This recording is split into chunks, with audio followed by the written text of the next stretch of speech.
आज के इस वीडियो में हम किसी एप्लीकेशन से नहीं बल्कि एक बैंक से लोन के लिए अप्लाई करने वाले और वो बैंक है एचडीएफसी बैंक। अब आप में से काफी लोगों को कहेंगे भाई अगर बैंक से इतनी आसानी से लोन मिल ही रहा होता तो हमें किसी एप्लीकेशन तरफ जाने की जरूरत ही क्या पड़ती। आपको एक मुद्दे वाली बात बताना चाहूंगा, हर एक बैंक चाहे किसी भी बैंक उठा लो, चाहे वो सरकारी बैंक हो चाहे वो प्राइवेट बैंक हो, आपको लोन देना चाहती है। लोन क्यों देना चाहते हैं आप समझिएगा, लोन से ही सबसे मोटी उनकी कमाई होती है।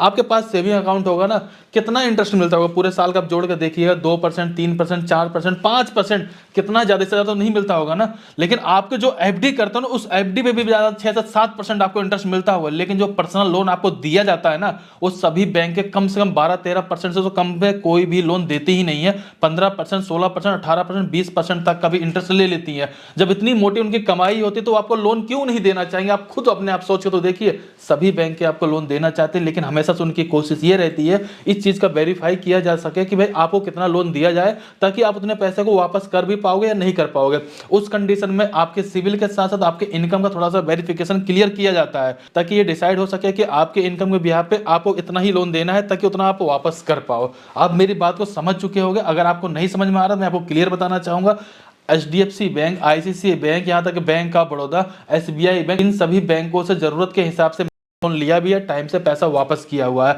अगर आपको अभी भी ऐसा नहीं विश्वास हो रहा हो तो एक मुद्दे वाले में बताऊं मैं आपको, आईडीएफसी फर्स्ट बैंक से मैंने एक बार, दो बार, तीन बार नहीं बल्कि 4-4 बार लोन के लिए अप्लाई करके लोन को लेकर के अपना काम किया हुआ। शायद जहां तक मेरे को याद है कि 13.5% में मुझे लोन दे दिया गया था। बैंक ऑफ बड़ौदा से मैंने 13% पे लोन लिया हुआ। और क्या ही चाहते हो यार आप लोग। आज की इस वीडियो में एचडीएफसी बैंक से आप कैसे लोन के लिए अप्लाई कर पाओगे, पूरी जानकारी इस वीडियो के अंदर मैं आपको शेयर करने वाला हूं। देखिए, लोन को अप्लाई करने के लिए मैं डिस्क्रिप्शन में लिंक दे दूंगा। जैसे उस लिंक पे क्लिक करेंगे आप इस पेज के ऊपर आ जाएंगे। आपके आधार कार्ड से लिंक मोबाइल नंबर होगा, आप उसको यहाँ पे एंटर करेंगे। नीचे की तरफ जाएंगे, आपके पैन कार्ड में जो डेट ऑफ बर्थ है, डेट ऑफ बर्थ को एंटर करेंगे। नेक्स्ट पे क्लिक करेंगे। अब आपको यहाँ पर बताना है कि आप एक सैलरी पर्सन हो फिर सेल्फ एम्प्लॉयड हो, कहीं पर जॉब करते हो आप, चाहे किसी कंपनी में, चाहे किसी वर्कशॉप पे, चाहे किसी दुकान पे, तो आप सैलरी सेलेक्ट कर लीजिए। अगर आपका कोई बिजनेस हो, चाहे कोई कंपनी हो, चाहे वर्कशॉप हो, चाहे कोई दुकान हो, तो अपना सेल्फ एम्प्लॉयड आप सेलेक्ट कर सकते हैं। इसके बाद नीचे की तरफ आएंगे, टर्म कंडीशन वाले दोनों बॉक्सों पे क्लिक करेंगे। व्यू लोन एलिजिबिलिटी पे आपको सिंपल सा क्लिक कर देना है। इसके जस्ट बाद देखेंगे जो भी मोबाइल नंबर आपने डाला हुआ था उस पे एक ओटीपी है, ओटीपी डालेंगे, सबमिट ओटीपी पे क्लिक कर देंगे। अब आपको अपने पैन कार्ड का नंबर यहाँ पे एंटर कर देना है और आपके पैन कार्ड में जो भी आपका फर्स्ट नेम दिया गया, मिडिल नेम दिया गया, लास्ट नेम दिया गया, आप उसको यहाँ पे एंटर कर देंगे। इसके जस्ट बाद आपको जेंडर सेलेक्ट कर लेना है। इसके बाद नीचे की तरफ आएंगे, जो भी आपकी पर्सनल ईमेल आईडी होगी आप उसको यहाँ पे एंटर कर देंगे। इसके बाद टाइप ऑफ लोन पे आपको क्लिक कर देना है। आपको बताना है कि भाई आप लोन किस तरीके का लेने वाले हो। अगर आप पहली बार नया लोन अप्लाई कर रहे हो तो फ्रेश लोन पे क्लिक कर देंगे। दूसरा ऑप्शन मिलता है बैलेंस ट्रांसफर। होता क्या, अगर आपके पास एचडीएफसी बैंक का कोई क्रेडिट कार्ड है तो उस क्रेडिट कार्ड को लोन के फॉर्म में करके आप अपने बैंक अकाउंट में पैसे को ट्रांसफर कर सकते हो। तीसरा चौथा ऑप्शन में ऐसा होता है, अगर आपके पास पहले से कोई एग्जिस्टिंग लोन चल रहा है, आप उसमें और भी कुछ लोन ऐड करना चाहते हो, यानी और टॉपअप करके लेना चाहते हो, आप उस पर क्लिक कर सकते हो। फिलहाल हम यहाँ पे बिल्कुल नया लोन अप्लाई कर रहे हैं, सिंपल सा फ्रेश लोन पे क्लिक कर देंगे। इसके जस्ट बाद आपको अपना करंट टाइम, मतलब हो सकता है कि आप यूपी बिहार कहीं और के रहने वाले हो, आपके आधार कार्ड में कुछ और एड्रेस होगा, लेकिन करंट टाइम में आप जहां रहते हो उस एड्रेस को आप कंप्लीटली यहां पे एंटर कर देंगे। सिंपल सा नीचे की तरफ आ जाएंगे। अब आपको ये भी क्लियर करना होता है जो करंट टाइम का एड्रेस है, जो आपका परमानेंट एड्रेस, दोनों सेम है तो इस बॉक्स पे क्लिक करो, नहीं सेम है तो बॉक्स मत क्लिक करो। इसके बाद नीचे की तरफ आ जाओगे। अब देखिए, अगर आप कहीं पर जॉब कर रहे हो या आपका कोई बिजनेस चल रहा है, उसके अकॉर्डिंग आपको अपनी कंपनी का नाम यहाँ पे एंटर कर लेंगे। नीचे की तरफ आएंगे, जो भी आपकी मंथली सैलरी या इनकम होगी आप उसको यहाँ पे एंटर करोगे। इनकम को आप जैसे एंटर कर दोगे तो आपको ये भी बताना है, हो सकता है इससे पहले अगर आपका कोई लोन वगैरह चल रहा होगा तो कितना लोन अमाउंट या कितने की ईएमआई आपकी जाती है, तो आप उसको यहाँ पे एंटर करोगे। हो सकता है आपको कोई लोन ही ना चल रहा तो आप इसको यहाँ पे 0 एंटर कर दोगे। इसके बाद नीचे की तरफ आ जाओगे। आपके पास अगर वर्क ईमेल आईडी है आप उसको एंटर करिएगा, नहीं तो पर्सनल ईमेल आईडी भी डालकर अपना काम आप चला सकते हैं। नीचे की तरफ देखेंगे, यहाँ पे लिखा है बैंक यूजुअली, इस पर आपको कुछ भी नहीं करना, सिंपल नीचे आकर के आपको कंटिन्यू पे क्लिक कर देना है। अब यहाँ पर आप लोग ध्यान दीजिएगा, आपके इनकम का वेरिफिकेशन किया जाएगा, जो कि मैं आपको स्टार्टिंग बोलता हुआ आ रहा हूं। और वो भी इनकम का वेरिफिकेशन करना बहुत ही आसान है। जिससे भी बैंक डिटेल आप देना चाहो, जिसमें आपके थोड़े बहुत इनकम आते होंगे या ट्रांजेक्शन ठीक ठाक से होती है, उसका वेरिफिकेशन करवा के लोन को आप ले पाओगे। करना कैसे समझिएगा, सिंपल से आपको इनकम ई वेरिफिकेशन पे क्लिक कर देना है। जिस भी बैंक में आपको ज्यादा ट्रांजेक्शन होती है, सैलरी आती है, उस बैंक को आप यहाँ पे सेलेक्ट कर लेंगे। यहाँ पर आपको वेरिफिकेशन करने के 2 तरह के ऑप्शन मिलेंगे, नेट बैंकिंग या फिर ओटीपी का। सबसे बेस्ट रहेगा पहला वाला, वेरीफाई विद ओटीपी। OTP पे क्लिक कर देंगे। आपको बैंक से लिंक मोबाइल नंबर यहाँ पे इंटर कर देना है, कंटिन्यू पे क्लिक करेंगे।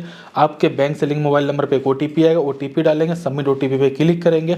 उस मोबाइल नंबर के साथ जो भी बैंक अकाउंट आपका लिंक रहेगा वो आपके सामने यहाँ पर आ जाएगा। लास्ट के 4 डिजिट भी आपको दिखा दिए जाएंगे। आपको सिंपल अपने बैंक अकाउंट को सेलेक्ट कर लेना है, कंटिन्यू पे क्लिक कर देंगे। अब इसके बाद देखेंगे आपको लोन के बारे में सारी डिटेल दिखा दी जाती है। आपने अभी तक जो भी चीज़ें फिलअप किया होगा, इसके बाद सिंपल से अप्रूवल कंसेंट पे क्लिक कर देना है। इसके जस्ट बाद देखेंगे आपने अपने पैन कार्ड का नंबर भी दे दिया था, आपने अपने बैंक का वेरिफिकेशन किया, आपके बैंक के वेरिफिकेशन ट्रांजैक्शन के बिहाफ पे अब आपको यहाँ पे लोन का ऑफर दिखा दिया जाता है। जैसे कि हमारे केस में 50,000 रुपए से लेकर के 9 लाख रुपए तक का अप्रूवल दिखाया जाता है। और यहाँ पर भी काफ़ी लोग सबसे बड़ी गलती ये कर देते हैं, मान लीजिए अगर आपको 2 लाख रुपए की जरूरत है, अगर आपको 5 लाख मिलता है तो सोचोगे यार 5 लाख ही ले लेता हूँ, क्या ही जा रहा मेरा। होता क्या है, 2 लाख तो आप सही क्या पता आप जरूरत के लिए यूज कर लोगे, बाकी 2-3 लाख रुपए आप ऐसे ही खर्च कर दोगे, बाद में भरना मुश्किल हो जाएगा, इंटरेस्ट भी भरना पड़ेगा, पेनल्टी भरना पड़ेगा, सिविल भी खराब हो, आगे जाकर आपको लोन नहीं मिल पाएगा। लेकिन मैं क्या करता हूं, अभी तक जो अभी मैं आपको बोलूँ ना, मैं किसी भी बैंक से लोन अप्लाई करके आपको दिखा सकता हूं, बिना इनकम प्रूफ के सिविल के बिहाफ पे लोन को ले करके बिल्कुल आपके सामने यूज करके दिखा सकता हूं। लेकिन होता क्या है मेरे साथ, हमेशा जितनी जरूरत होती है मैं उतना ही लोन लेता हूं। फिलहाल अभी के कंडीशन मेरे को सिर्फ 2 लाख रुपए की जरूरत है, मैं 2 लाख रुपए लोन अमाउंट को सेलेक्ट कर लेता हूं और ज़्यादा समय के लिए नहीं सेलेक्ट करूँगा, क्योंकि ज़्यादा समय के लिए अगर मैं लोन को लूँगा तो लोन मेरा थोड़ा सा महंगा पड़ेगा। 24 महीने का मैं टाइम को सेलेक्ट कर लेता हूँ। मंथली जो EMI आएगी 7,598 रुपये की आएगी। रेट ऑफ इंटरेस्ट के बारे में बात करें तो 12.25% का यहाँ पे रेट ऑफ इंटरेस्ट लगाया जा रहा है, जो कि बहुत ही कम है। कई सारे एप्लीकेशन है ना 20-25% से स्टार्टिंग होते हैं, यहाँ बैंक आपको लोन दे रही है, इससे अच्छा क्या ही आप चाहते हो। इसके अलावा देखेंगे जो आपका प्रोसेसिंग फीस वगैरह का जो चार्जेस लगेगा 4,129 रुपये का लगेगा। सब कुछ अगर आपने देख लिया, सही लग रहा, सिंपल सा गेट लोन पे क्लिक कर देना है। कि जस्ट बाद देखेंगे आपको अपनी KYC कंप्लीट करने के लिए टर्म कंडीशन वाले बॉक्स पे क्लिक कर देना है, नेक्स्ट पे क्लिक कर देंगे। अब आपको अपने आधार कार्ड का नंबर एंटर कर देना है, गेट OTP पे क्लिक करेंगे। आधार कार्ड से लिंक मोबाइल नंबर पे एक OTP आएगा, यहाँ पे OTP को इंटर कर देंगे। अब आपके आधार कार्ड वाला एड्रेस आपको यहाँ पे दिखा दिया जाएगा। अब आपको अपने नीचे ऑफिस का एड्रेस एंटर करना है, यानी कहीं पर जॉब करते हैं तो वहाँ का एड्रेस एंटर कर दीजिए। आपका कहीं पर कोई बिजनेस चल रहा है आप वहाँ का एड्रेस भी यहाँ पे इंटर कर सकते हैं। इसके बाद सिंपल सा कंटिन्यू पे क्लिक कर देंगे। इसके जस्ट बाद ध्यान दीजिएगा, अभी आपने एक बैंक की डिटेल दिया था ना, जिसमें अपने बैंक का वेरिफिकेशन करवाया तब आपको लोन का ऑफर दिया गया था। अब यहाँ पर आपको वो वाला बैंक अकाउंट देना है जिस बैंक अकाउंट में अपने इस लोन अमाउंट को आप लेने वाले हो। चाहे दूसरा अकाउंट दे सकते हो या आपने जो पहले वेरिफिकेशन करवाया था आप चाहे उसी को भी यहाँ पे दे सकते हो। आपको क्या करना है, IFSC कोड इंटर कर देना, बैंक अकाउंट का नेम यहाँ पे इंटर करेंगे, अकाउंट नंबर डाल देंगे, ये सारा कुछ डिटेल अपनी यहाँ पे इंटर करेंगे बैंक के। नीचे आएंगे रेफरेंस डिटेल शेयर करना है, जिसमें अपने फैमिली फ्रेंड में किसी का एक रेफरेंस का नाम दे मतलब रेफरेंस के लिए नाम दे सकते हैं, मोबाइल नंबर दे देंगे। सिंपल से आपको प्रोसीड पे क्लिक कर देना है। इसके जस्ट बाद देखेंगे आपका लोन सक्सेसफुली यहाँ पे अप्लाई हो जाता है और जो भी लोन अमाउंट रहेगा आपके बैंक अकाउंट ट्रांसफर हो जाएगा। लेकिन यहाँ पे ध्यान रखिएगा, इसके बाद भी हो सकता है आपको 2 से 3 काम करने पड़ जाएं। पहली चीज, अगर आपका मान लीजिए जिस बैंक में आप लोन के लिए अप्लाई कर रहे हो उस बैंक से आपका पहले से कोई रिलेशन, जिसमें करंट अकाउंट, सेविंग अकाउंट या क्रेडिट कार्ड या होम लोन, कार लोन कुछ चल रहा होगा, उस कंडीशन में ज़्यादा कुछ वेरिफिकेशन करने की जरूरत नहीं होती। आपका सिविल भी ठीक होता है, पहले से रिलेशन होता है, उसके बिहाफ पे डायरेक्टली आपको लोन दे दिया जाता है।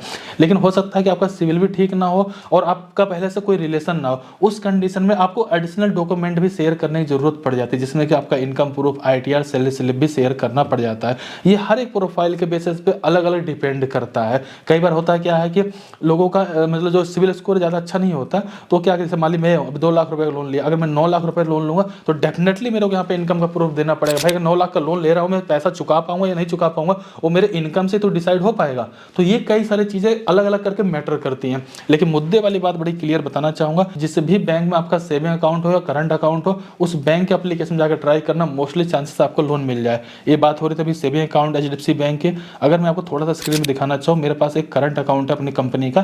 करंट अकाउंट के ऊपर भी मेरे को 3-4 लाख रुपए के आसपास का लोन का ऑफर आया हुआ था। तो ये भाई मैं लोन ले सकता हूँ और लेने के बाद टाइम से चुका सकता हूँ, तो फिर कहीं से भी लोन मेरे को मिल जाता है इस तरीके से। इस वीडियो में मैंने सारी जानकारी को शेयर किया और मैंने कई सारे बैंकों के ऊपर वीडियो बना रखा हूँ जहाँ से लोन लेने के बारे में पूरा तरीका बताया, आप जाके चेकआउट करें। फिलहाल इस वीडियो को लाइक करिए, चैनल सब्सक्राइब करिए। चलिए फिर मिलते हैं किसी नेक्स्ट वीडियो में, तब तक के लिए जय हिंद, जय भारत।